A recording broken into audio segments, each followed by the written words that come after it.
Afin de concilier les besoins en mobilité et la réduction des émissions de gaz à effet de serre, un certain nombre de solutions sont à l'étude. Que ce soit des solutions technologiques, comme par exemple le recours à l'hybridation, ou le recours à une réduction des cylindrées moteurs, ou des solutions carburant. En ce qui concerne les solutions carburant, la voie biocarburant semble avoir un potentiel intéressant. Derrière ce terme de biocarburant se cache un grand nombre de solutions qui se différencient soit par les plantes utilisées, soit par le type de transformation qui est appliqué sur ces plantes. Ces biocarburants se différencient également par leur voie d'utilisation. D'un côté, une utilisation dite banalisée, c'est-à-dire par mélange aux carburants existants et dans les véhicules existants, soit une utilisation dédiée, c'est-à-dire par optimisation d'un moteur pour tirer pleinement parti des propriétés de ces biocarburants.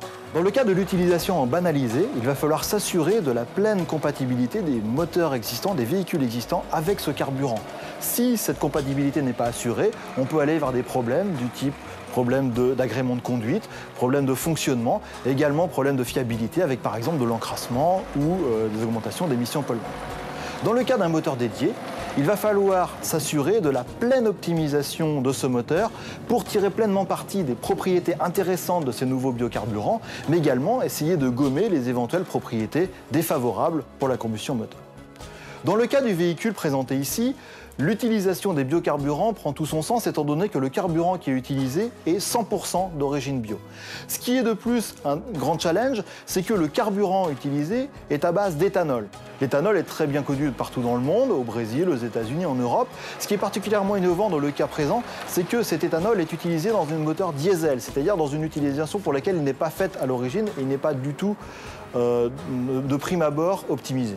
Donc la notion d'adéquation au moteur biocarburant prend tout son sens là aussi, étant donné qu'un travail extrêmement important a été fait sur l'optimisation des propriétés carburant par mélange avec d'autres bases pour atteindre un carburant qui puisse être utilisé dans un moteur diesel, et également une optimisation du fonctionnement moteur et des cartographies d'utilisation moteur pour tirer pleinement parti des propriétés du carburant.